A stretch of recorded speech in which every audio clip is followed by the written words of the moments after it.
All right, guys, so check this out. We're working on the old Wagon. Trying to get the LS engine in here, trying to get everything fitted up, make sure the transmission fits. These wagons do not have a very big transmission tunnel. The transmissions in these things were tiny. They called them Slim Jims, if that tells you anything. So yeah, they're very small transmissions, so that also makes the tunnel very small. So when we go to put an LS in there and a 4L60, we don't have much room. So I just set this engine in. You know, there's the engine, just a mock-up transmission. It's actually a 4L60 or a 700R4, and we're putting a 4L60 in it. But I didn't have a 4L60 sitting here for mock-up, so without taking it out of Johnny Ringo. So we're using a 4L60 for now, or a 700R4 for now. Anyway, engine sitting there, rebuilt, not painted yet because I'm not going to paint it and then drop it down in here and, you know, get it all messed up, mocking everything up and making brackets and welding everything. So not painted yet, not going to paint that until we're done. So I dropped it in, and what I've come up with it will fit. You know, it actually fit in there, but the problem was going to be is we're not going to have any room for our AC pump. AC pump, power steering pump, all needs to fit right here. Not going to have room for it.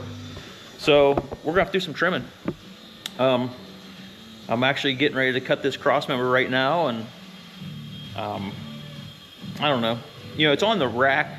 There's no weight on it, so I know I took a bunch of measurements on it, so in case this thing moves, we can get it back in place. But I don't think it's going to move. We're not cutting the whole cross member out. We're just cutting the tops of it out. Typically, I would probably take, and I'll recommend this to anybody else, but this is my car and I'm going to take my chances on it. But I would tie across from here over there, tie a bar across that when you cut this, because we're cutting this cross member out. There's a lot of support we're cutting out of it. So when you do that, I would recommend doing a tie bar across the top of it. I'm not going to, and here's why. If it was on the ground, I absolutely would, but I have it on the rack. The car's sitting on the rack. I have taken it and lifted it just let it down till the tires just put some weight on it. So there's no load stress at all on this cross member up or down. It's sitting pretty even right now, so I don't think it's going to move.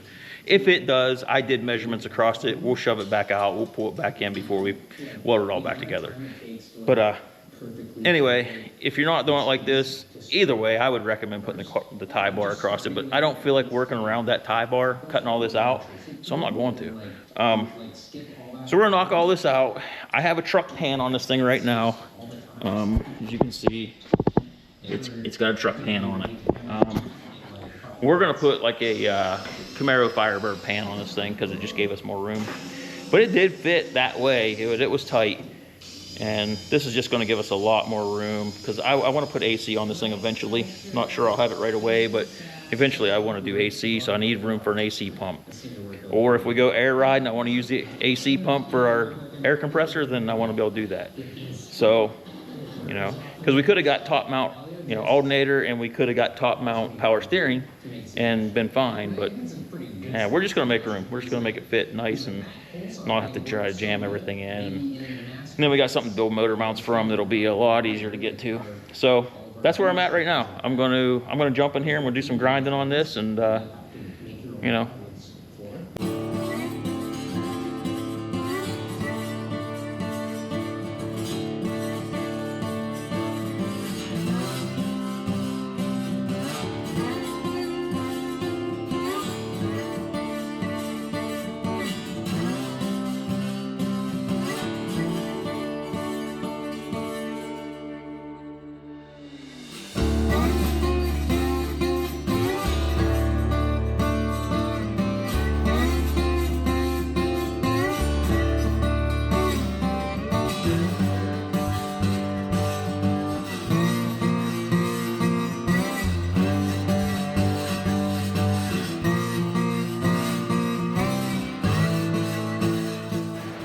all right, guys, we got that all cut out of there.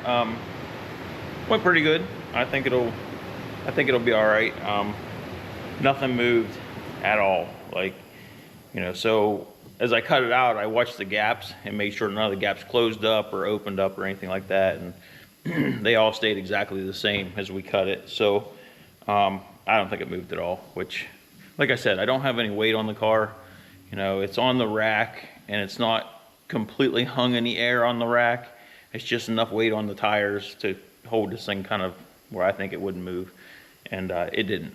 So, like I said, before I weld it back in place, I'll do the measurements that I took on it and, you know, make sure they're still good. But here's what we got. So now here's what we cut out of it. You know, this big old chunk come out. These sides right here, we're going to hit my power steering pump, and on this side my AC pump.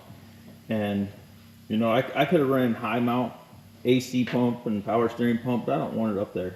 You know, we got turbos up there, and turbos are going to be in the way, and you know, we don't want everything else up there. So trying to keep everything, and maybe even use factory brackets and stuff if I can fit them in here, so I don't have to buy all new brackets and stuff for this, for power steering and alternator. So, you know, this car is nothing fancy. It's just a cruiser. So I don't care about putting billet aluminum brackets and stuff on it. It doesn't matter. So I don't know. I'm going to sheet this thing in. So basically what we're going to do is we're going to come right down here. We're going to sheet this down, and then we're going to sheet this whole bottom piece through here all the way up, and then sheet this up. So, you know, we've gained ourselves probably 3-4 inches in some places.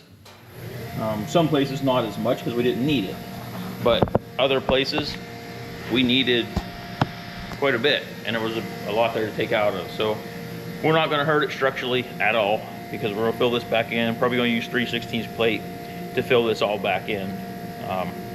So should not be an issue at all. But I don't know, that's where we're at, and I'm going to get back on this and try to start figuring out some plates, make some plates up for it, and get this stuff pushed in there, get it welded in so we can get this engine back in, and get some motor mounts done on it. You know, can't get my motor mounts done until I get this done. So that's where we're headed. All right, guys, so got this cross member set up, got it cut out. You know, kind of scary, right? So here's what we cut out. I don't know if I've showed you that or whatever. Here's what we cut out. That's the big chunk. You know, it's a lot. You know, when you start cutting on these center cross members, stuff can move. So just be careful. You know, however you set it up, don't, you know, you can run a crossbar in it to keep it from moving in and out, you know, or stretching or pulling. But like I said before, I've got it on the rack. I put just enough weight on the tires so it wouldn't stretch out and wouldn't push in. And I measured everything up before I started, and I just remeasured after I'm done, and it's the same. So I was right, it didn't move. Anyway, got it in there. Now, you know, my game plan was to move all this so it could fit my power steering pump and my AC pump down low, but honestly, I did some measurements and I still don't think we're gonna make the AC pump. I think the power steering pump might go, but the AC pump, I'm not so sure. I don't know if we're gonna make it. So I know there's some companies out there doing 12-volt AC pumps that don't run off a belt, they just run off a 12-volt system. I hate to run that because that's gotta be a little rough on the alternator running all the time. But if we have to go that route, that's what we're gonna do.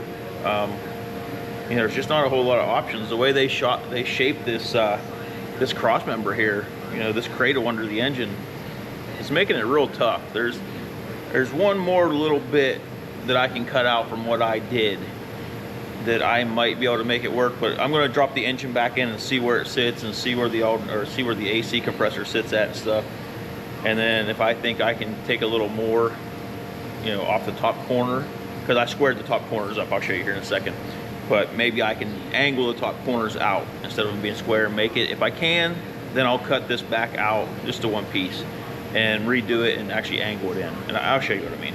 So basically, right here, this is flat, straight up and down. You know, this is all tapered in, looks nice. This straight up and down. If this gives me problems, I can come up into here a little more angle and angle from here down to this. It's going to cut into these brackets a little bit, but I can We got a welder, we got steel, we can fix it. So that may be what I try to do, but before I even attempt that, I'm going to get the engine back in and see how far I'm off. If my alternator or if my AC compressor is hitting down here, then I'm done. There's no point in me even messing with this, because I'll never make it, because it's going to hit here. And this is already down thin enough that we're not taking any more out of that. You know, at some point it's going to get too thin there, and that stuff's going to want to flex. Now, I said I was going to use 3/16 plate in this. I ended up using 1/4 inch plate, just for the simple reason that we thinned that thing way out. You know, we took some structure out of that thing. So to put the structure back, I used 1/4 inch instead of 3/16. The factory looked to be about 3/16, but you know, we went back in with 1/4. Plus, what you have to remember is I got to put my motor mounts on that. And the motor mounts on this, because the crossmember is so far forward, and the LS engine has the motor mounts about halfway back the block. So what I'm going to have to do is we're going to have to plate it right here. And my motor mount on my LS is probably back here, probably 6 inches behind that crossmember. So in order to get that, we're going to have to run a plate from this crossmember straight back, and then put the motor mounts from the LS in there.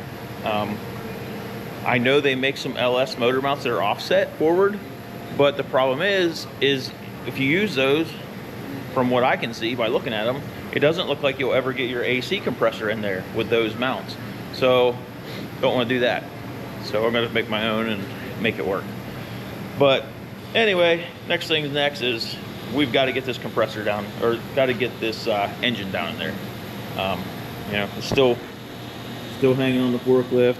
You know, still got just a 700 R4 sitting on the back of it. Like I said, we're going to use 4L60, but we're going to use a 700 R4 just to mock up, because that's what I got laying here. They're close to the same size. They're a little off on the bell housing and stuff, but as long as I leave a lot of room around, this 4L60 or this 700 R4, the 4L60 will fit. And I should have one of those by tomorrow. I'm going to pick one up. And then we'll go through and rebuild that too. It all needs rebuilt, but the one I'm picking up is supposed to be built already. We'll see. You know, I don't trust anything. So I know it's a bad transmission. They burnt clutches up in it, but I'm a transmission guy. That's what I've done for years. So not a problem. You know, I won't put a transmission in one of my cars that I don't rebuild, because for the cost of rebuilding a 4L60E, just do it. For me anyway, it's more money, of course, if you go and take it to a shop and have it built. But for me, all I have is parts in it, so I can do those all day long, and it doesn't take me very long at all, a couple hours. So anyway, that's where we're headed. But I'll show you this while we're here. So I got a truck pan on it. I think I've showed you that. You know, we got a big truck pan on it. Takes up a lot of space. So I end up getting a Camaro pan for this thing. And these Camaro pans are thinner up here, and then the sump actually is back farther, so it'll clear my steering rod in there really good, plus give me a lot more room around everything else. Even up here, it clears the crossmember better and everything. Like, it's just an all-around better setup. But what we have to do, since we're running twin turbos on this thing, is we have to put returns, you know, oil returns for these turbos. So the lube will come in the top of the turbo. We got an oil return out the bottom of the turbo and into this pan. So I need to, if I'm going to put this pan on now before we do our last, you know, set this motor in to mock up the motor mounts. I want this pan on it. So I think what I'm going to do, I don't know, I may wait to drill the holes, because the engine has to come back out. I don't know. I'm not sure. I may temporarily just put the pan on with a couple bolts just to set it down in there. And then when I get it back out, drill the holes and tap those for like our AM fittings and stuff. But anyway, we're going to tap them, I think right in here. I don't know if we're going to do both of them or should do a one on each side, but what I have to watch is the other side right here might get in the way of the AC compressor.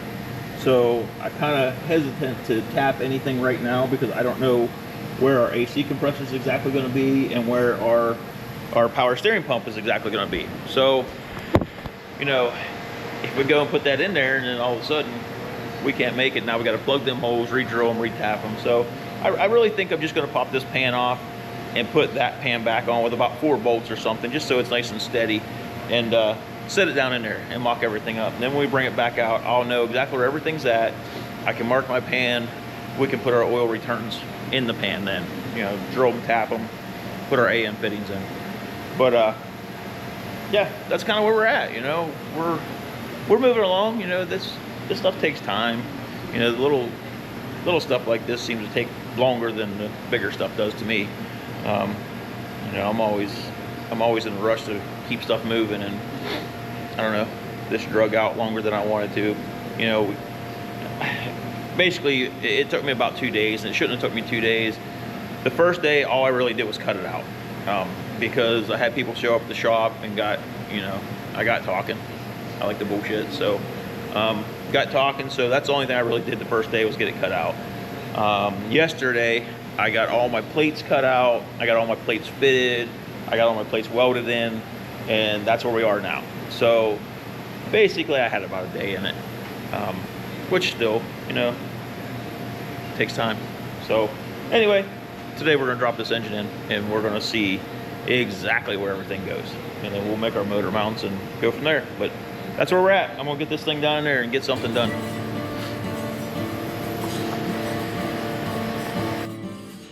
All right, guys, I've been working on this LS, getting in this wagon. You know, we got motor mounts and stuff made. I cut that frame section out, you know, on the cross support that goes underneath the engine, and got it all cut out, got it lowered down where I need it. AC compressor still will not clear the frame in this thing. So nothing I can do about it. I'm not cutting any more out of this thing. It's already down as far as I want to go, or I feel like it's still, you know, structurally sound and stuff, and not we're gonna flex around and wear tires funny and whatever. So not gonna worry about that. They do make a 12-volt AC compressor that I'll use that if I have to. I just didn't really want to do that, use that draw all the time while you're driving down the road. It's got to draw, it has to draw some amps. So may have to go with a bigger alternator to run that thing, but I don't know. I'll look into it. Not worried about it. There's nothing I can do with it right now. They do have top mount AC compressors. The problem is I don't know where our turbos are going to be on this. So if I can do that, if that's a possibility, then I'll do that. But right now I have to get my headers on for my turbos, and I ordered some different headers. I ordered some block huggers. They'll come up a little different. I'll show you in a second. But I'm going to see if those will give us some more room to clear everything. But I can get the power steering pump on, no problem, even with the stock brackets, which I'm not going to use the stock brackets because the stock truck brackets look big and gaudy. So I don't want to use those in this thing. So I'm going to order some brackets and stuff for it. But stock location, they will fit. I've actually had the stock truck brackets in here for the power steering pump and the alternator. So they will fit. We have room for that. So I have to figure out where everything else is going to fit and how it's going to work out. But, you know, a little bit at a time. Anyway, got a cross member done for the transmission. We'll show you it. Let me turn this light on here. So there's a cross member. Nothing fancy, just simple. You know, we can just bolt it right in. You know, it's just a few small cuts and whatever, but my exhaust will come right through here and right through here. There's enough room. We've measured that all up, made sure it was okay, but you know, there it is. Engine's in, transmission's in, lots of room around everything, lots of room up front. Motor mounts are in, got some gusset supports on those. You know, I still have to weld this all in, but you know, that's our gusset and our support on it. But yeah, it's turn this light off. It's coming out good. It's working well. We're getting there. You know, it takes some time. I'm gonna set this camera down. I'm gonna drop the car down off the lift and I'll show you some more stuff that, you know, what we're getting into next, I guess. So let me.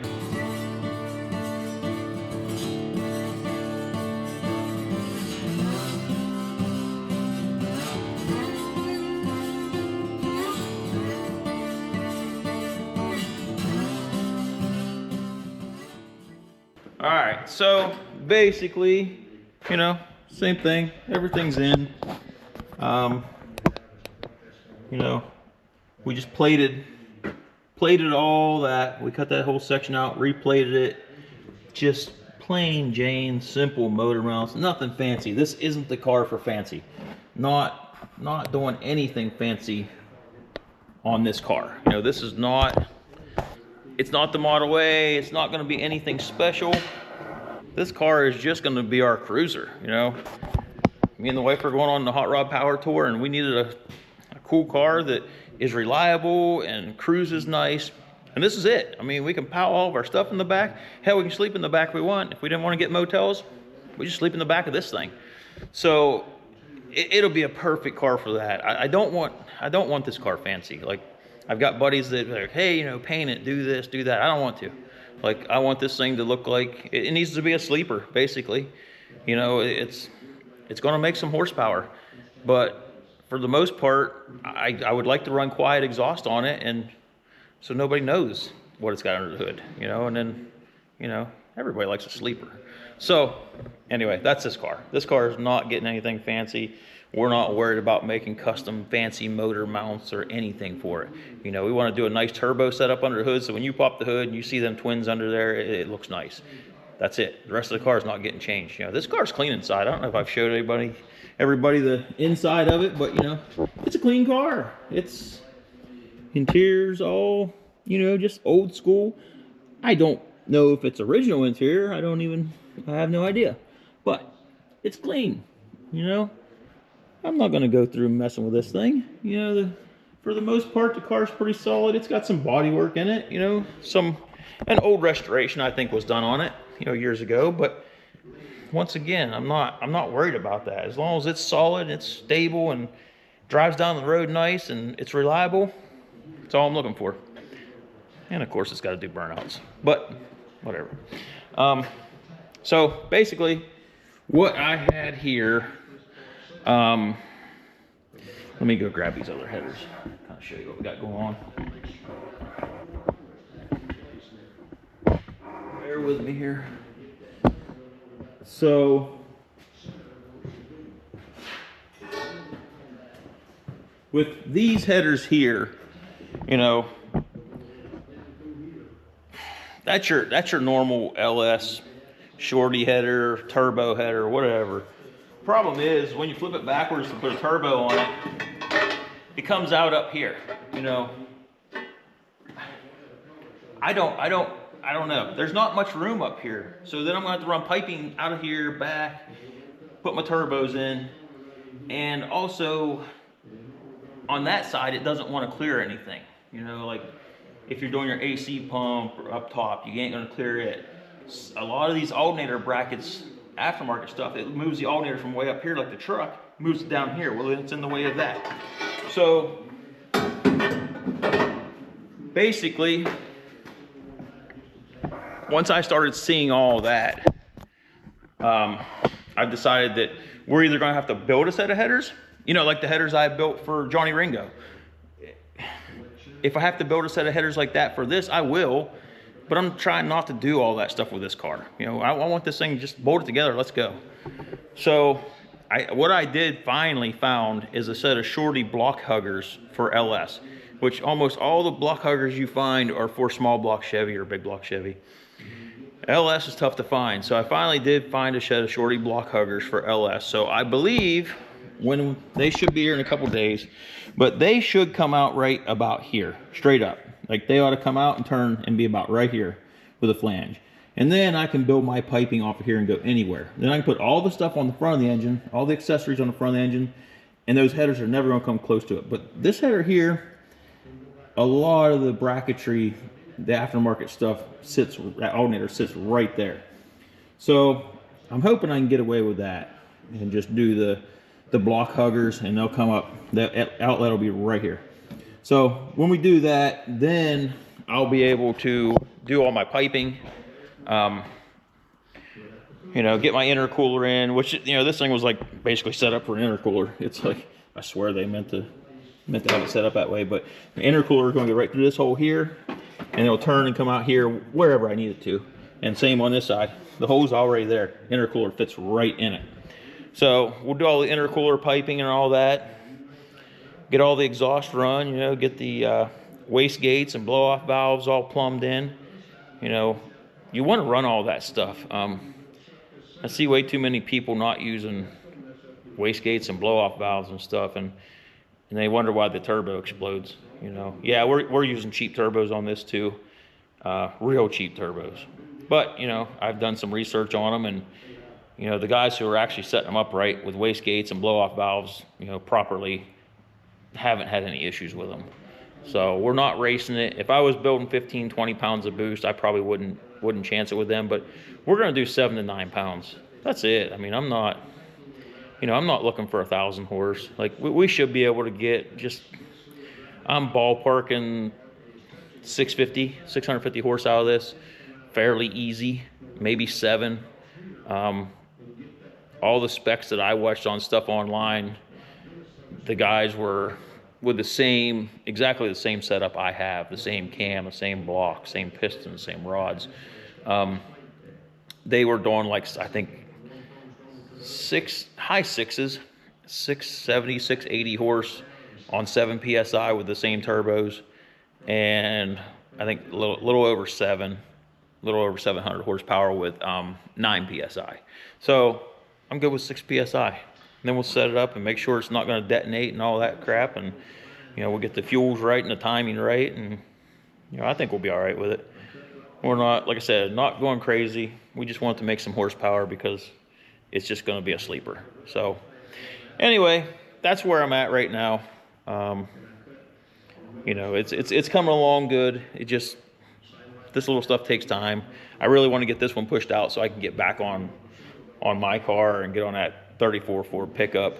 But this car has to be done for Power Tour. So, and that's coming up. You know, we got a couple months yet, but still, I know how fast things go by. You know, you start working on something else, and then you get sidetracked, and next thing you know, you forget to work on the car that really has to be done.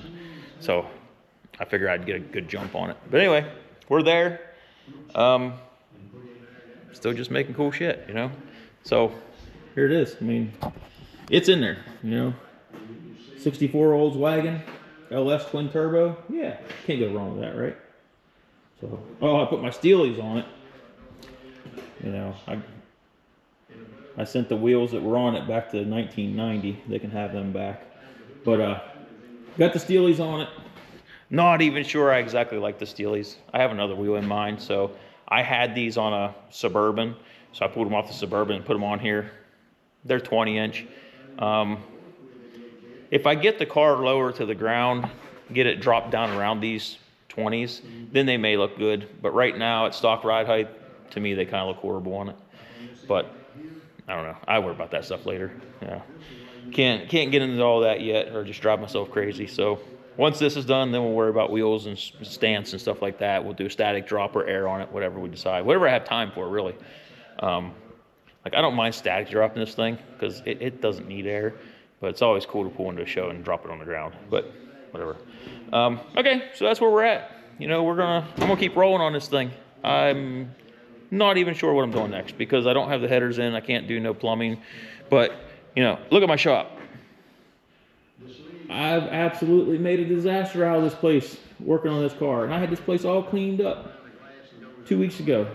And look, I got a mess. So I think that's where I need to go next. Clean my shop.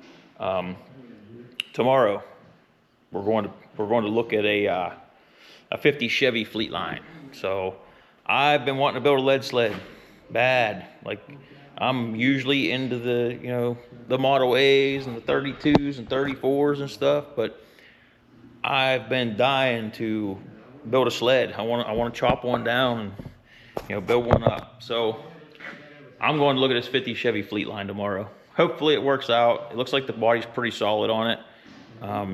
If it does, then, you know, after these things are out of here, we'll probably bring that 50 Chevy in and start chopping it. And you know, if you've been around long, you know I'm not a good sheet metal guy, so this is going to be a challenge for me. But that's what I like to do. I like something that challenges me. You know, you tell me I can't do it, I'll show you I can. So that's me. Anyway, that's what I'm going to do. So tomorrow, hopefully, we end up bringing this Fleetline home and put it in my pile. Also, it's getting nice outside, it's getting warm. So I think we're gonna do a video of a walk around, you know, Classy Rat Customs and show you all the stuff I got sitting around. And, you know, a lot of times people wanna build and they don't know what they wanna build. Well, you can come look at my yard and I've got cabs and bodies and trucks and cars sitting around that, you know, I'll take one of those and build them. And that's what I do. I buy them up and I leave them sit in the yard, and whatever I decide to build next, I can go out there and look around and make up my mind what I want. And I start building from there. So I think we'll do a video of that maybe today. Maybe we'll do a walk around today. It's nice outside. It's beautiful. It's Ohio. It's been winter. It's been freezing ass cold all winter. So finally we got some nice weather. So we might do that today. We'll do a little walk around. All right, guys, I'm out.